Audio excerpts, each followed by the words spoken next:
Hello students, welcome to WB exam guide. Primary interview প্রস্তুতি পূর্বে আজকে আমরা যে টপিকটা নিয়ে আলোচনা করব অন স্ক্রিন দেখতে পাচ্ছ। আজকের আলোচনার টপিক হচ্ছে আমাদের যে প্রাইমারি ইন্টারভিউ কোন কোন টপিক থেকে কোন কোন বিষয় থেকে বারবার প্রশ্ন করছে সেইগুলো নিয়ে আমরা বেসিক্যালি আলোচনা করব। তোমরা কিন্তু দেখতে পাচ্ছ আমাদের কিভাবে ইন্টারভিউ কিন্তু প্রশ্ন করছে, কোথা থেকে করছে ইতিমধ্যে তোমরা জেনে গেছো।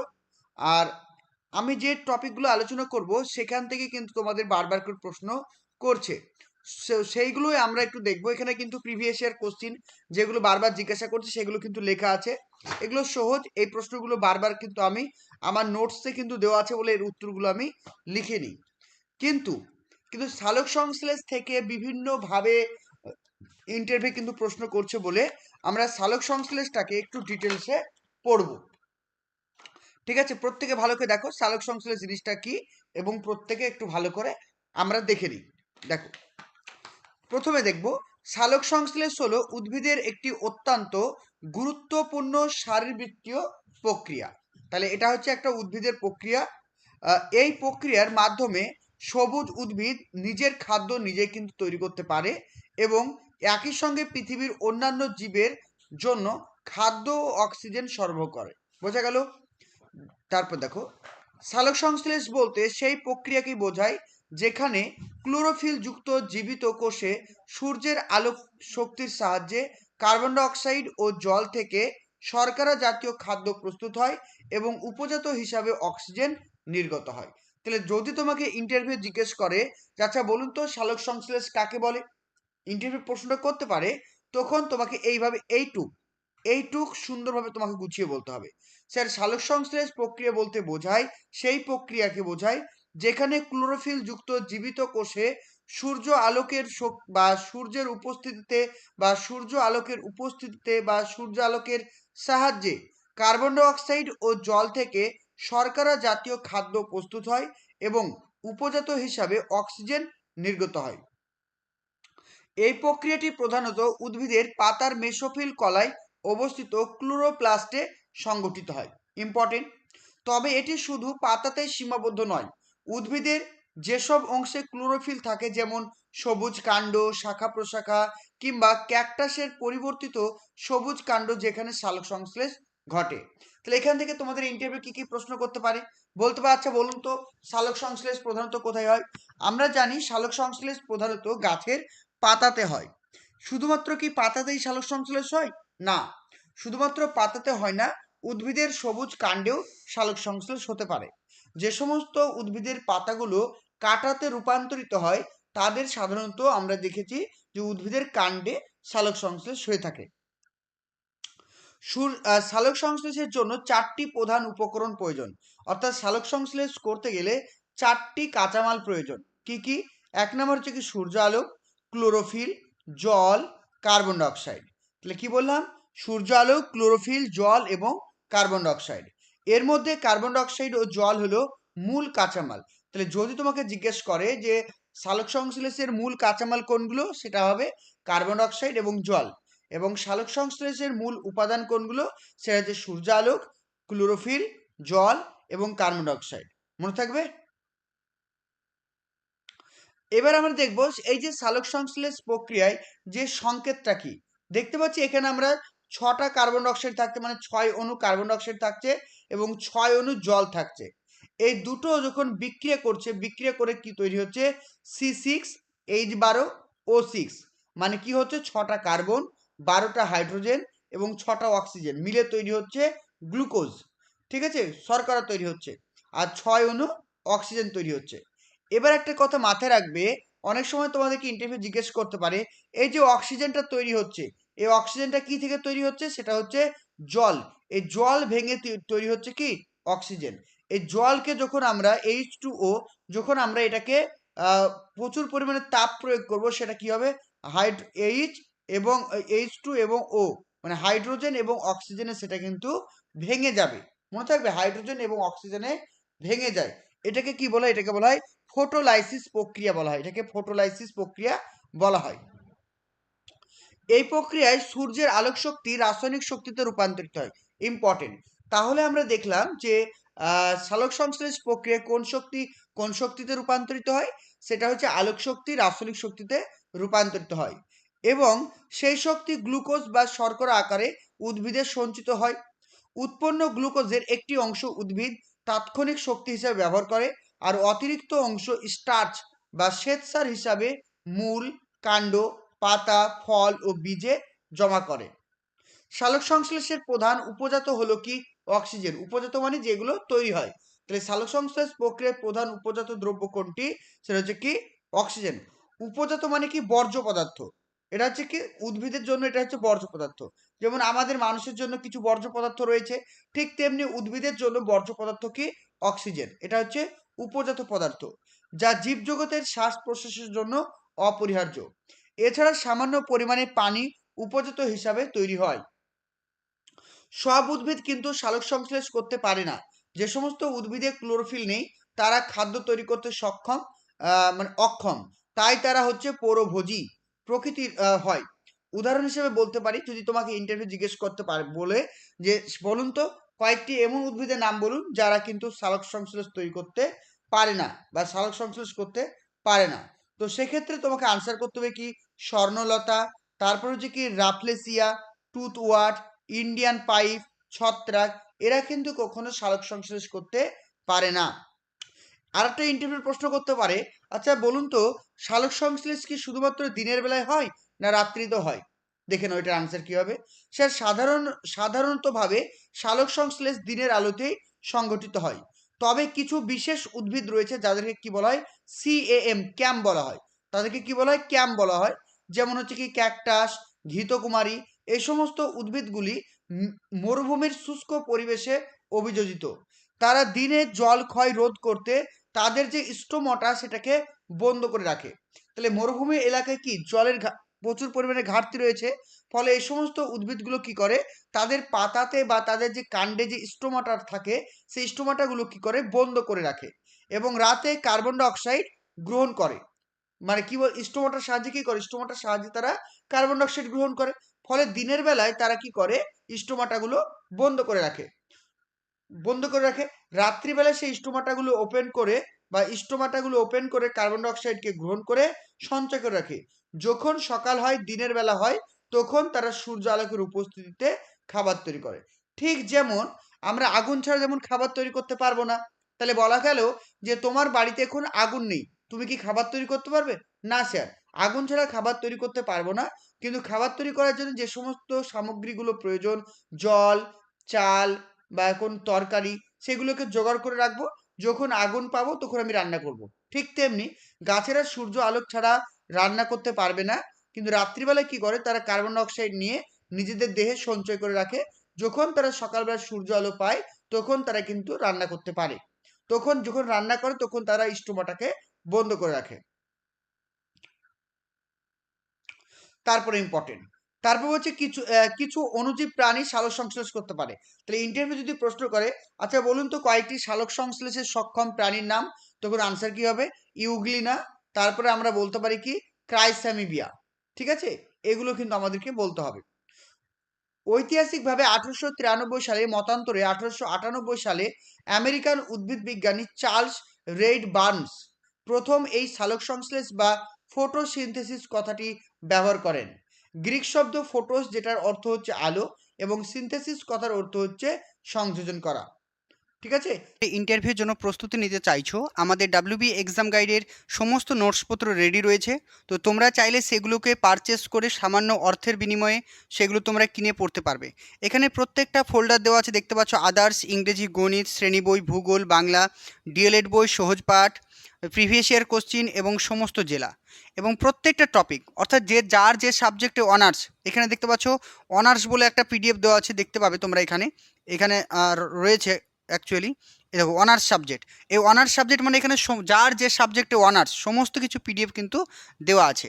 তো তোমরা যদি আমাদের পিডিএফগুলো পারচেস করতে চাও অবশ্যই আমাকে এসএমএস করবে। এখানে প্রিভিয়াস ইয়ার কোশ্চেন যদি ক্লিক করো, জাস্ট ক্লিক করার সঙ্গে সঙ্গে এখানে দেখবে প্রচুর পিডিএফ তোমাদের ওপেন হয়ে যাবে। তারপরে যদি চলে আসো এখানে বাংলাতে যদি ওপেন করো, যাদের বাংলাতে অনার্স তাদের এখানে বাংলা সাহিত্যের ইতিহাস রয়েছে, গ্রামার রয়েছে। তাছাড়া যদি চলে আসি আমরা ইংরেজিতে যাদের অনার্স তারা যদি এখানে ক্লিক করো, এখানে প্রত্যেকটা ইংরেজি সাহিত্য মানে ইংরেজি সাহিত্য থেকে কী কী প্রশ্ন আসবে সব কিছু দেওয়া আছে। এছাড়াও যদি আমরা শ্রেণী বইয়ে ক্লিক করি, অর্থাৎ এখানে দেখতে পাবো আমাদের শ্রেণীতে যে সমস্ত বইগুলো রয়েছে সেই বইগুলোর ভেতর থেকে কী কী প্রশ্ন করবে সব কিছু সুন্দর করে রাখা আছে।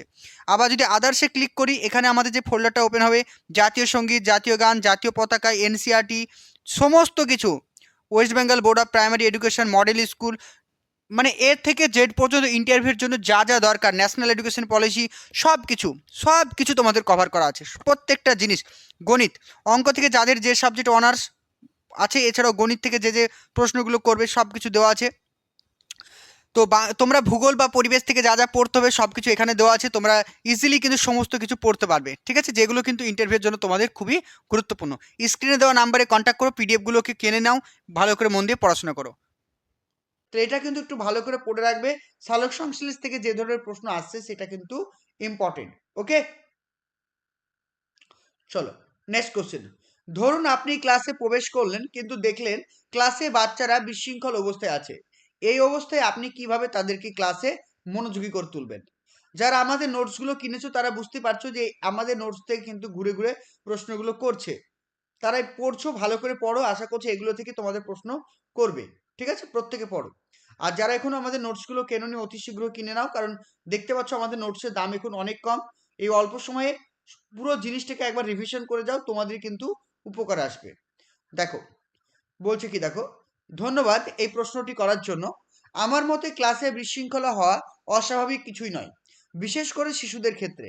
একজন শিক্ষকের মূল দায়িত্ব হলো ধৈর্য, কৌশল ও ইতিবাচক মনোভাবের মাধ্যমে পরিস্থিতিকে নিয়ন্ত্রণ করা। প্রথমে আমি রাগ না করে শান্তভাবে ক্লাসে প্রবেশ করব এবং কিছুক্ষণ নীরবে দাঁড়িয়ে পুরো ক্লাসটি পর্যবেক্ষণ করব। এতে শিক্ষার্থীরা ধীরে ধীরে বুঝতে পারে যে ক্লাস শুরু হয়েছে এবং নিজেরাই চুপ হতে শুরু করে।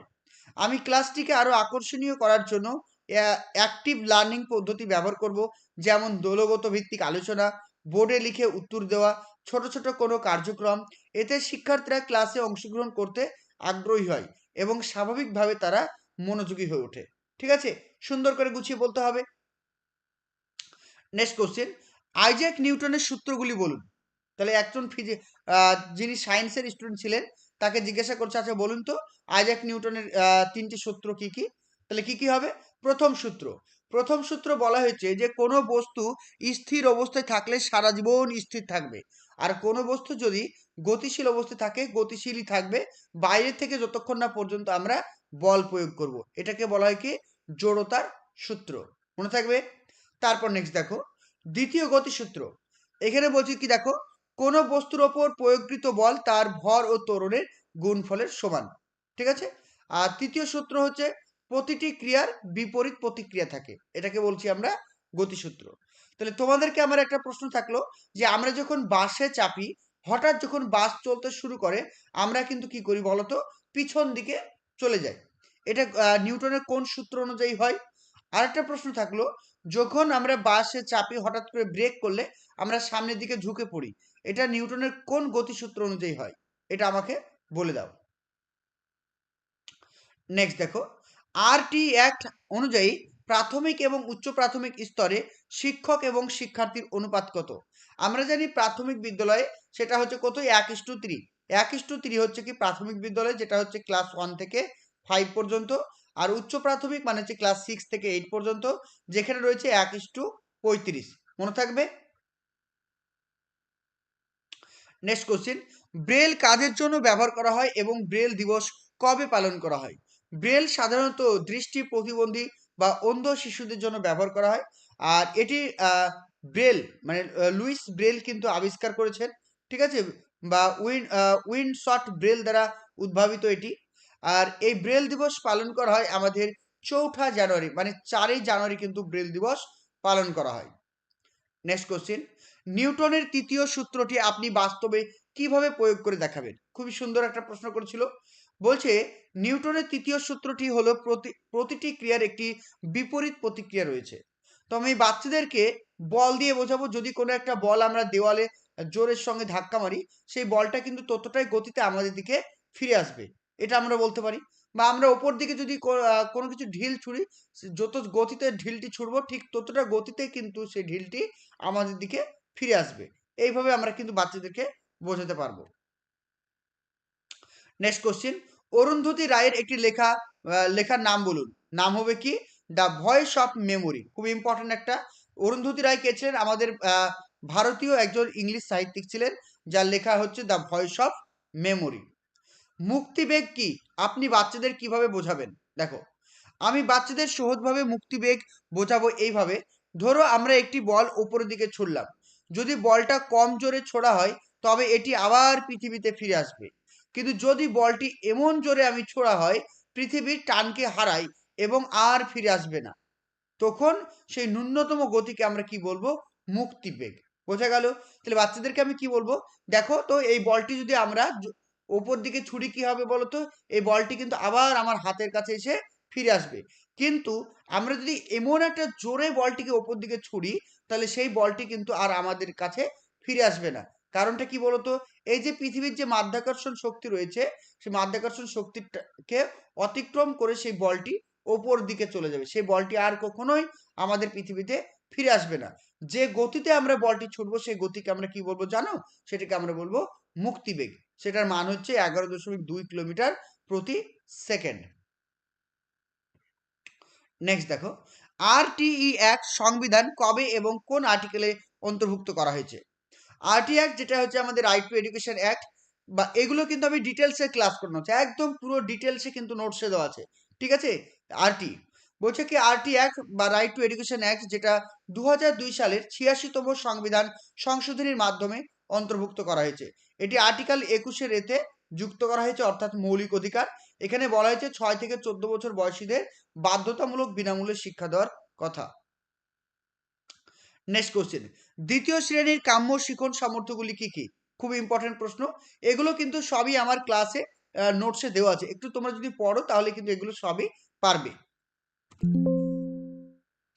দেখতে পাচ্ছ এখানে যে নোটসগুলো দেওয়া আছে, এখানে দেখতে পাচ্ছ এই যে এখানে এই যে দ্বিতীয় শ্রেণী দেখতে পাচ্ছ, এই যে আমি যেটাকে ড্র করে দেখাচ্ছি তোমাদের, এটা হচ্ছে আমাদের দ্বিতীয় শ্রেণীর নোটস। ঠিক আছে? এখানে দ্বিতীয় শ্রেণী ক্লাসে যদি জাস্ট ওপেন করলেই দেখতে পাবে এখানে সমস্ত কিন্তু দ্বিতীয় শ্রেণীর প্রশ্ন উত্তরগুলো তোমরা পেয়ে যাবে। এখান থেকে কিন্তু পুরো জিনিসটা তোমরা পড়তে পারবে। ঠিক আছে? এখানে প্রত্যেকটা বই সম্পর্কে দেখতে পাচ্ছ, ক্লাস 1 থেকে 5 পর্যন্ত প্রত্যেকটা বই থেকে ডিটেলসে কিন্তু আলোচনা করা হয়েছে। প্রত্যেকটা এই নোটসগুলো প্রত্যেক কিন্তু ভালো করে পড়ে যাও। এখান থেকে কিন্তু ইন্টারভিউ প্রচুর প্রশ্ন করছে। ঠিক আছে? প্রত্যেকটা জিনিস কিন্তু ভালো করে তোমাদেরকে পড়তে হবে। চলো নেক্সট দেখো। নেক্সট কোশ্চেন কি বলছে? দ্বিতীয় শ্রেণীর কাম্য শিখন সামর্থ্য কি? কাম্য শিখন সামর্থ্য বলতে বোঝাচ্ছে যে শিক্ষার্থীরা দ্বিতীয় শ্রেণী থেকে তারা কি কি শিখবে, অর্থাৎ দ্বিতীয় শ্রেণী যে আমার বইটি রয়েছে সেখান থেকে তারা কি কি শিখবে, অর্থাৎ পাঠ্য বিষয়ে জ্ঞান অর্জন করবে। যে বাংলা, ইংরেজি, গণিত, পরিবেশ বিজ্ঞান সম্পর্কে তাদের প্রাথমিক ধারণা গড়ে উঠবে। দক্ষতার উন্নয়ন, মানে লেখা পড়া গণনা, অর্থাৎ মৌলিক যে সমস্যা সেগুলো সমাধান করতে শিখবে। তারপর হচ্ছে কি মানসিক এবং সামাজিক বিকাশ ঘটবে। সৃজনশীলতা, কল্পনা শক্তির বিকাশ ঘটবে, যেমন ছবি আঁকা, গল্প লেখা, নাটক, গান, এগুলো। তো এগুলো হচ্ছে এক একটা কাম্য শিখন সামর্থ্য। এগুলো কিন্তু ইন্টারভিউ তোমাকে বলতে হবে। পশ্চিমবঙ্গের শিক্ষামন্ত্রীর বর্তমান নাম কি? শিক্ষামন্ত্রী ছাড়া তার আর কি পরিচয় রয়েছে? তার লেখা কয়েকটি নাটকের নাম বলুন। খুব ভালো একটা প্রশ্ন। পশ্চিমবঙ্গের শিক্ষামন্ত্রী হলেন ব্রাত্য বসু। তিনি শুধু রাজনীতিবিদ নন, তিনি একজন অভিনেতা, মঞ্চ পরিচালক এবং নাট্যকার, চলচ্চিত্র পরিচালক, অধ্যাপক ও শিক্ষাবিদ হিসাবেও পরিচিত। তার লেখা কয়েকটি বহুল প্রচলিত নাটকের নাম হচ্ছে মির্জাফর ও অনন্য নাটক। মির্জাফর ও অনন্য নাটক। তারপর হচ্ছে কি বোমা। তারপর চলে আসি রুদ্র সঙ্গীত। তারপর চলে আসি মৎস্য ন্যায়। এগুলো কিন্তু তোমার যে আমাদের যে শিক্ষামন্ত্রী তিনি কিন্তু মানে লিখেছেন নাটকগুলি। নেক্সট দেখো, আপনি বাচ্চাদের ভগ্নাংশের ধারণা কিভাবে বোঝাবেন? মিশ্র ভগ্নাংশের একটি উদাহরণ দিন। খুব ভালো একটা প্রশ্ন। আমি বাচ্চাদের ভগ্নাংশ ধারণা বোঝাতে প্রথমে বাস্তব ও পরিচিত উদাহরণ ব্যবহার করব। যেমন একটি রুটি বা একটি পিৎজাকে সমান কয়েকটি ভাগে ভাগ করে দেখাবো। তখন বোঝাবো যে কোনো সম্পূর্ণ জিনিসকে সমান ভাগে ভাগ করলে প্রতিটি ভাগ হচ্ছে ভগ্নাংশ। এরপর বোর্ডে সহজভাবে ভগ্নাংশ কথাটি লিখে দেখাবো। যেমন হচ্ছে 1/2। যেমন 1/2, এই ওপরটাকে বলছি হর, আর নিচেরটাকে বলবো কি লব। আর এই যে দাগটা টানছি 1/2, এই দাগটাকে আমরা কি বলবো? ভগ্নাংশ রেখা। ঠিক আছে? তাহলে এইটা কিন্তু ভালো করে মাথায় রাখবে। নেক্সট দেখো, মিশ্র ভগ্নাংশ কাকে বলে? মিশ্র ভগ্নাংশ বলতে বোঝায় যখন একটি পূর্ণ সংখ্যা ও একটি ভগ্নাংশ একসাথে থাকে তখন তাকে বলছে মিশ্র ভগ্নাংশ। যেমন একটা উদাহরণ কি হতে পারে, 2 পূর্ণ 1/2। এখানে কি হবে, 2 একটি পূর্ণ সংখ্যা আর হচ্ছে 1/2 একটি ভগ্নাংশ সংখ্যা। ঠিক আছে, নেক্সট দেখো, আপনি বোর্ডে গিয়ে 5টি ইংরেজিতে ফুলের নাম লিখুন। ইন্টারভিউ করা প্রশ্ন, সেটা তোমাকে 5টি ফুলের নাম কি, রোজ, লোটাস, লিলি, সানফ্লাওয়ার, জেসমিন, এগুলো হচ্ছে 5টি ফ্লাওয়ার। তো এক্ষেত্রে তোমাকে মিনিমাম দুটোর কিন্তু বিজ্ঞানসম্মত নাম কিন্তু ভালো করে মনে রাখতে হবে। তো এখান থেকে তোমাদের আরো প্রশ্ন করতে পারে যে 5টি ফলের নাম বা ফ্রুটসের নাম তোমাকে জিজ্ঞেস করতে পারে, বা 5টি গাছের নাম ইংরেজিতে জিজ্ঞাসা করতে পারে। তাহলে এগুলো কিন্তু ভালো করে দেখে যাবে। বর্গক্ষেত্রের বাহুগুলোকে যদি আমরা একটু বাঁকিয়ে দিই তাহলে সেটিকে কি বলবো? বর্গক্ষেত্রের বাহুগুলোকে যদি আমরা একটু বাঁকিয়ে দিই সেটাকে আমরা আর বর্গক্ষেত্র বলবো না, সেগুলোকে আমরা কি বলবো, রম্বস বলবো। কারণ সেগুলির কোণ আর 90 ডিগ্রি থাকবে না। যেমন দেখো, আমরা বর্গক্ষেত্র কিভাবে অঙ্কন করব? আমরা সাধারণত বর্গক্ষেত্র অঙ্কন করবো এইভাবে, এই দেখো বর্গক্ষেত্র, ঠিক না? এটাকে আমরা কি বলবো, দেখ 1 মিনিট, এটাকে আমরা কি বলবো, এটাকে আমরা বলবো কি, এটাকে আমরা বলবো বর্গক্ষেত্র, তাই তো? এটাকে আমরা কি বলছি, বর্গক্ষেত্র বলছি। কিন্তু যদি আমরা রম্বস আঁকি তাহলে সেটা কিন্তু আর বর্গক্ষেত্র হচ্ছে না। দেখো, এই দেখো, এটা একটু বাঁকিয়ে দিলাম, এটাকে আমরা আর কিন্তু বর্গক্ষেত্র বলবো না, এটাকে আমরা কি বলবো, এটাকে আমরা বলবো রম্বস। মনে থাকবে? তাহলে বর্গক্ষেত্রের বাহুগুলোকে যখন আমরা একটু বাঁকিয়ে দেবো সেটাকে আমরা কি বলবো, রম্বস বলবো। এটা কিন্তু ভালো করে তোমাদেরকে মনে রাখতে হবে। ওকে, নেক্সট দেখো, ভারতের জাতীয় বিজ্ঞান দিবস কবে পালন করা হয় এবং কি উদ্দেশ্যে এটি পালন করা হয়? ভারতের জাতীয় বিজ্ঞান দিবস প্রতি বছর 28শে ফেব্রুয়ারি পালন করা হয়। কেন পালন করা হয়? কারণ 1928 সালে এই দিনে ভারতীয় পদার্থবিজ্ঞানী স্যার CV রমন তার যুগান্তকারী আবিষ্কার রমন ইফেক্ট ঘোষণা করেছিলেন, যার জন্য তিনি 1930 সালে নোবেল পুরস্কার পেয়েছিলেন। এই দিবস পালনের মূল উদ্দেশ্য হলো বিজ্ঞান সম্পর্কে সচেতনতা ও উৎসাহ বৃদ্ধি করা। নেক্সট কোশ্চেন, পশ্চিমবঙ্গের প্রতিবেশী রাজ্যগুলির নাম এবং তাদের রাজধানীর নাম বলুন। তাহলে পশ্চিমবঙ্গের প্রতিবেশী রাজ্য মোট হচ্ছে 5টি, সেগুলি হচ্ছে বিহার, বিহার রাজধানী পাটনা, ঝাড়খণ্ড রাজধানী রাঁচি, উড়িষ্যা ভুবনেশ্বর, আসাম দিসপুর, সিকিম গ্যাংটক। এছাড়া তোমাদেরকে ইন্টারভিউ প্রশ্ন করতে পারে, আচ্ছা বলুন তো ভারতের কোন কোন রাজ্যগুলির দুটো করে রাজধানী রয়েছে? ইন্টারভিউ করতে পারে প্রশ্নটা, একটু দেখে যাবে। কি বললাম? আচ্ছা বলুন তো, আমি নেক্সট ক্লাসে এই প্রশ্নগুলো উত্তরগুলো করে দেবো তোমাদের। আচ্ছা বলুন তো এমন কিছু রাজ্যের নাম বলুন যেগুলো দুটি করে রাজধানী রয়েছে, মনে থাকবে? চলো নেক্সট দেখো, পশ্চিমবঙ্গের সঙ্গে কোন প্রতিবেশী রাজ্য সব থেকে বেশি এবং কোন রাজ্য সব থেকে কম সীমানা শেয়ার করেছে? আমরা দেখে নেব।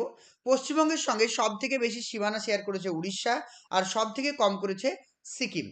পশ্চিমবঙ্গের সঙ্গে কোন কোন আন্তর্জাতিক দেশ সীমানা শেয়ার করেছে? পশ্চিমবঙ্গের সঙ্গে মেনলি 3টি, একটা হচ্ছে কি বাংলাদেশ, নেপাল, ভুটান। নেক্সট কোশ্চেন দেখো, পশ্চিমবঙ্গের সঙ্গে কোন আন্তর্জাতিক দেশ সব থেকে কম এবং সব থেকে বেশি সীমানা শেয়ার করেছে? দেখে নাও, সব থেকে বেশি সীমানা শেয়ার করেছে বাংলাদেশ, আর সব থেকে কম করেছে কে? নেপাল।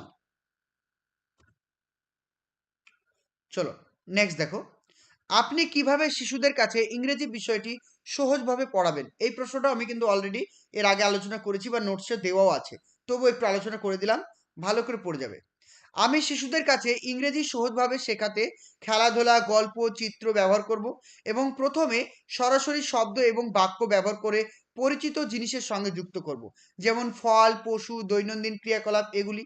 এরপর গানের মাধ্যমে, নাটকের মাধ্যমে বা রোল প্লে ব্যবহার করে শিশুদের বাক্য গঠন এবং কথোপকথনের অভ্যাস করাবো। ছোট ছোট অভ্যাসমূলক লেখা ও পড়ার কার্যক্রম করিয়ে শব্দভাণ্ডার বাড়াবো এবং ধীরে ধীরে সহজ বাক্য ও গল্পের মাধ্যমে শিক্ষাকে আকর্ষণীয় করে তুলব। খুবই সুন্দর করে বলতে হবে। নেক্সট দেখো, আচ্ছা বলুন তো লজ্জাবতী গাছের পাতায় হাত দিলে কেন গুটিয়ে যায়? এই প্রশ্নটা করা ইন্টারভিউ প্রশ্ন। লজ্জাবতী গাছের পাতায় স্পর্শ করলে তা গুটিয়ে যায় কারণ স্পর্শ বা উদ্দীপনার ফলে পাতার গোড়ার কোষ থেকে পানি দ্রুত বেরিয়ে যায়, যার ফলে কোষগুলো চুপসে যায় এবং পাতা নিচে ঝুঁকে পড়ে। এই প্রক্রিয়াটিকে কি বলা হয়? সিসমোন্যাস্টিক চলন বলা হয়। এটি গাছের আত্মরক্ষামূলক ব্যবস্থা। যদি কোনো বাচ্চা মিড ডে মিলের খাবার বাড়ি নিয়ে যেতে চায়, আপনি তাকে কি অনুমতি দেবেন? দেখো, আমি সাধারণত মিড ডে মিলের খাবার বাচ্চাদের বাড়ি নিয়ে যেতে বা বাড়ি নিয়ে যাওয়ার জন্য অনুমতি দেব না। কারণ এটি স্কুলে দেওয়ার মূল উদ্দেশ্য হলো সবাই একসঙ্গে বসে খায় বা খাওয়া, এবং শিশুরা স্কুলের অভ্যস্ত হয়ে হয়। একসঙ্গে খাবার খাওয়ার মাধ্যমে ভ্রাতৃত্ববোধ ও সহযোগিতার মনোভাব গড়ে ওঠে। তবে যদি কোনো বিশেষ পরিস্থিতি হয়, যেমন শিশু অসুস্থ বা খেতে পারছে না, তবে আমি প্রধান শিক্ষকের অনুমতি নিয়ে তাকে সীমিত সময়ের জন্য খাবার বাড়ি নিয়ে যেতে দেব। সঙ্গে তাকে বোঝাবো যে সবাই একসঙ্গে খেলে খাবারে আরও বেশি আনন্দ পাওয়া যায়। ঠিক আছে? ধরো দেখা গেল কোনো বাচ্চার হাত কেটে গেছে, সে খেতে পারছে না, হতে পারে। বা কোনো বাচ্চা ধরো ঠোঁটে ঘা হয়েছে, খেতে পারছে না। বা কোনো একটা বাচ্চা অসুস্থ, সে খেতে পারছে না। সেক্ষেত্রে আমি প্রধান শিক্ষকের সঙ্গে পরামর্শ করে তাকে বাড়ি নিয়ে যেতে দেব, যতদিন না সে পর্যন্ত সুস্থ হচ্ছে। Next question, Greenwich mean time বলতে আপনি কি বোঝেন? জিওগ্রাফি থেকে প্রচুর প্রশ্ন করছে। ভালো করে জিওগ্রাফি নোটসগুলো কিন্তু পড়ে যাবে। প্রত্যেককে বলছি, ভালো করে কিন্তু জিওগ্রাফি নোটসগুলো তোমরা পড়ে যাবে। এই যে তোমাদেরকে দেখিয়ে দিচ্ছি, 1 মিনিট ওয়েট করো, তাহলে তোমরা জিনিসটা বুঝতে পারবে। এই যে তোমরা আমাদের যে ড্রাইভ অ্যাপটি রয়েছে, জাস্ট তোমরা যদি ওপেন করো এখানে চলে যাবে। 1 মিনিট দেখে দিই। দেখো, এই যে প্রাইমারি ইন্টারভিউ, ঠিক আছে? এই যে দেখো, তোমাদেরকে এখানে আমি বলে দিই যে ভূগোল, এই ভূগোল বলে যে ফোল্ডারটি রয়েছে, জাস্ট ওপেন করবে। এখানে ওপেন করলে তোমাদের কাছে যে অনেক পিডিএফ শো হয়ে যাবে, দেখতে পাচ্ছ? যেখানে কিন্তু প্রচুর গ্লোব সম্পর্কিত আহ, মানে প্রশ্ন। গ্লোব মানে কি? অপসুর, অনুসুর, কতগুলি অক্ষরেখা রয়েছে, কতগুলি নিরক্ষরেখা রয়েছে, মূল মধ্যরেখা কি, আন্তর্জাতিক তারিখ রেখা কি, সমস্ত কিছু দেওয়া আছে। এর বাইরে ইন্টারভিউ কোনো প্রশ্ন করবে না। ঠিক আছে? এখান থেকে ভালো করে পড়ে যাও, ইন্টারভিউ কিন্তু খুবই কমন পেয়ে যাবে এগুলো। দেখো, বলছে গ্রিনিচ মেন টাইম বা জিএমটি বলতে বোঝায় লন্ডনের গ্রিনিচ শহরের মধ্যে দিয়ে অতিরিক্ত অতিক্রান্ত শূন্য দ্রাঘিমা রেখাকে ভিত্তি করে নির্ধারিত মান সময়। এটি বিশ্বের বিভিন্ন দেশের সময় নির্ধারণের মূল মান হিসাবে ব্যবহৃত হয়। ভারত সহ অনেক দেশ তাদের স্থানীয় সময় নির্ধারণে গ্রিনিচের মেন টাইমকে মান হিসেবে ধরে নেয়। ভারতের সময় গ্রিনিচ মেন টাইম থেকে 5 ঘন্টা 30 মিনিট এগিয়ে। নেক্সট কোশ্চেন, সূর্যমুখী ফুল সবসময় সূর্যের দিকে মুখ করে কেন ফোটে বলুন তো? জিজ্ঞাসা করতে পারে। সূর্যমুখী ফুল বা সানফ্লাওয়ার সবসময় সূর্যের দিকে মুখ করে ফোটে কারণ এর তরুণ যে ডাটা, তরুণ যে ফুলের যে ডাটাগুলো থাকে, আলোর দিকে ঘুরে চলে। এই প্রক্রিয়াকে কি বলা হয়? হেলিওট্রফিজম বলা হয়। ফুল সূর্যের দিকে মুখ মুখ করলে সর্বোচ্চ সূর্য আলো গ্রহণ করে, যার ফলে শক্তি উৎপাদন ও বৃদ্ধির হার সব থেকে বেশি থাকে। আর এই সমস্ত গাছগুলো হচ্ছে আলোকপ্রেমী গাছ, বুঝলে? সূর্যের আলোর বেশি পরিমাণ তাদের প্রয়োজন। ভারতের 7 সিস্টার রাজ্য কাকে বলা হয়?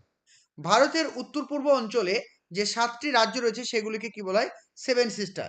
যেমন আসাম, অরুণাচল প্রদেশ, মেঘালয়, মণিপুর, মিজোরাম, নাগাল্যান্ড, ত্রিপুরা। এই রাজ্যগুলোকে কেন 7 সিস্টার বলা হয়? এই রাজ্যগুলিকে 7 সিস্টার বলা হয় কারণ ভারতের উত্তর পূর্বাঞ্চলের এই 7টি রাজ্য ভৌগোলিকভাবে একে অপরের সঙ্গে ঘনিষ্ঠভাবে যুক্ত, এবং ঐতিহাসিক এবং সাংস্কৃতিক সামাজিক দিক থেকে পারস্পরিক নির্ভরশীল। এরা একসঙ্গে একটি গোষ্ঠীর মতো অবলম্বন করে এবং দীর্ঘদিন ধরে একত্রে পরিচিত হয়, তাদেরকে 7 সিস্টার বলা হয়। খুব সুন্দর করে গুছিয়ে বলতে হবে। নেক্সট কোশ্চেন, পশ্চিমবঙ্গের জঙ্গলমহল জেলা কোনগুলি? পশ্চিমবঙ্গের জঙ্গলমহল জেলা হচ্ছে পুরুলিয়া, বাঁকুড়া, পশ্চিম মেদিনীপুর, ঝাড়গ্রাম। এগুলিকে কেন জঙ্গলমহল বলা হয়? এগুলিকে জঙ্গলমহল বলা হয় কারণ এই অঞ্চলে একসময় বিস্তীর্ণ ঘন অরণ্য ও পাহাড়ি ভূপ্রকৃতি ছিল। এখানে প্রধানত শাল, মহুয়া প্রভৃতি বনজ উদ্ভিদ এবং আদিবাসী জনগোষ্ঠীর বসবাস দেখা যায়। বনভূমি প্রধান এই অঞ্চল হওয়ার জন্য এগুলিকে জঙ্গলমহল বলা হয়। বর্তমানে প্রাথমিক বিদ্যালয়ে কোন কোন প্রকল্প চালু আছে? খুব প্রশ্নটা করছে। দেখো, বর্তমানে প্রাথমিক বিদ্যালয়ের শিক্ষার্থীর জন্য বিভিন্ন কল্যাণমূলক প্রকল্প চালু রয়েছে। এর মধ্যে উল্লেখযোগ্য হচ্ছে বিনামূল্যে পাঠ্য বই, স্কুল ড্রেস, জুতো প্রদান করা হয়। পাশাপাশি শিক্ষার্থীদের পুষ্টির জন্য মিড ডে মিল চালু রয়েছে। এছাড়াও যাতে শিশুরা আরো ভালোভাবে পড়াশোনা করতে পারে সেই উদ্দেশ্যে বার্ষিক আর্থিক অনুদান দেওয়া হয়, যাকে ঐক্যশ্রী স্কলারশিপ বলা হয়। ভারতের চারপাশে কোন কোন সাগর বা মহাসাগর রয়েছে, তাদের নাম কি? ভারতের পশ্চিম দিকে রয়েছে আরব সাগর, দক্ষিণ দিকে রয়েছে ভারত মহাসাগর, পূর্ব দিকে রয়েছে বঙ্গোপসাগর। অর্থাৎ ভারতের 3 দিকে জলভাগ এবং একদিকে স্থলভাগ থাকায় ভারতকে কি বলা হয়? উপদ্বীপ বলা হয়। এবার তোমাদেরকে এটা নিজেরা তোমরা পড়ে নেবে, এর আগে আমি ক্লাসে করিয়েছিলাম। রম্বস, অর্থাৎ রম্বস সম্পর্কে খুঁটিনাটি তথ্য। ঠিক আছে? প্রত্যেকটা জিনিস এখানে দেওয়া আছে। রম্বস কি? ইন্টারভিউ খুব প্রশ্ন করছে। তারপর চলে আসো বর্গক্ষেত্র কি, বর্গক্ষেত্র থেকে প্রশ্ন করছে, ঠিক আছে। তারপর আয়তক্ষেত্র, তার আয়তক্ষেত্র কি, ট্র্যাপিজিয়াম কি, সামন্ত্রিক কি, এগুলো থেকে প্রচুর প্রশ্ন ইন্টারভিউ করছে, প্রচুর। ঠিক আছে, ইন্টারভিউ বলছে যে আচ্ছা বলুন তো রম্বস এবং বর্গক্ষেত্রের মধ্যে পার্থক্য কি, আচ্ছা বলুন তো বর্গক্ষেত্র রম্বসের মধ্যে সাদৃশ্য বৈসাদৃশ্য কি, এগুলো কিন্তু প্রচুর ইন্টারভিউ প্রশ্ন করছে। তাই এগুলো কিন্তু একটু ভালো করে তোমরা দেখে যাবে। আর এছাড়াও যে আমি যে তোমাদের অঙ্ক থেকে যে পিডিএফ ফাইলগুলো প্রোভাইড করেছি তোমাদেরকে একটু আমি দেখিয়ে দিই। এগুলো কিন্তু প্রত্যেকে পড়ে যাও। দেখো আমি তোমাদেরকে গণিত বলে যে ফোল্ডারটা রয়েছে, এই গণিত, এই দেখতে পাচ্ছ, এই দেখো বেশ কিছু পিডিএফ নেই, এখন অল্প কিছু পিডিএফ রয়েছে, কিন্তু যেগুলো দেওয়া আছে একদম এর বাইরে কিচ্ছু পড়তে হবে না, খুব ইন্টারভিউ জিজ্ঞেস করছে। ঠিক আছে, এইখান থেকে ত্রিভুজ সম্পর্কে বিস্তারিত, শূন্যের ধারণা, বৃত্ত, জ্যামিতি ধারণা, মানে জ্যামিতি মানে বুঝতে পেরেছো, এখান থেকে জ্যামিতিক জিনিসগুলো যা যা আসবে। কারণ ইন্টারভিউ তোমাদেরকে কি কি প্রশ্ন দিচ্ছে বলতো, যে ট্র্যাপিজিয়ামের ছবি আঁকুন দিচ্ছে, তারপরে বলছে কি যে সামন্ত্রিকের এগুলো সব ছবি আঁকুন, এগুলো কিন্তু বারবার করে ইন্টারভিউ দিচ্ছে, এগুলো কিন্তু তোমাদেরকে ভালো করে পড়ে যেতে হবে। এছাড়াও তোমাদেরকে কি দিচ্ছে বলতো, এই যে বৃত্ত, এই যে বৃত্ত পিডিএফটা যদি ওপেন করে, এখানে প্রচুর পরিমাণে তথ্য দেওয়া আছে। ঠিক আছে, কোন সম্পর্কে দেওয়া আছে, বৃত্ত সম্পর্কে দেওয়া আছে, সব কিছু এখানে দেওয়া আছে। হ্যাঁ, বৃত্ত থেকে যাই প্রশ্ন আসুক না কেন এখান থেকে তোমাদের কভার হয়ে যাবে, সব কিছু দেওয়া আছে। তারপরে কোন থেকে প্রশ্ন করছে, ঠিক আছে, গোলক কাকে বলে, গোলকের বৈশিষ্ট্য কি, সব দিচ্ছে। চোঙের বৈশিষ্ট্য জিজ্ঞাসা করছে, শঙ্কু, ঠিক আছে, এখানে সব কিছু দেওয়া আছে। আয়তঘেনুর কটি বৈশিষ্ট্য, ঘনকের বৈশিষ্ট্য, সব কিছু কিন্তু এখানে তোমরা পেয়ে যাবে। দ্বিমাত্রিক, তারপর 3 ডাইমেনশনাল, সব কিছু এর মধ্যে রয়েছে। একটু তোমরা কষ্ট করে পড়ে যাও, পড়ে গেলে এর বাইরে কিচ্ছু তোমাদের পরীক্ষায় আসবে না, সব কিছু এর মধ্যে কভার হয়ে যাবে। ঠিক আছে, সকলে ভালো থেকো, আর ভালো করে কিন্তু পড়ে যাও। আর নোটসগুলো যারা কেনোনি অবশ্যই কিনে নাও, অল্প সময় রয়েছে, পড়ে যাও, ইন্টারভিউ ভালো করে দাও। All the best.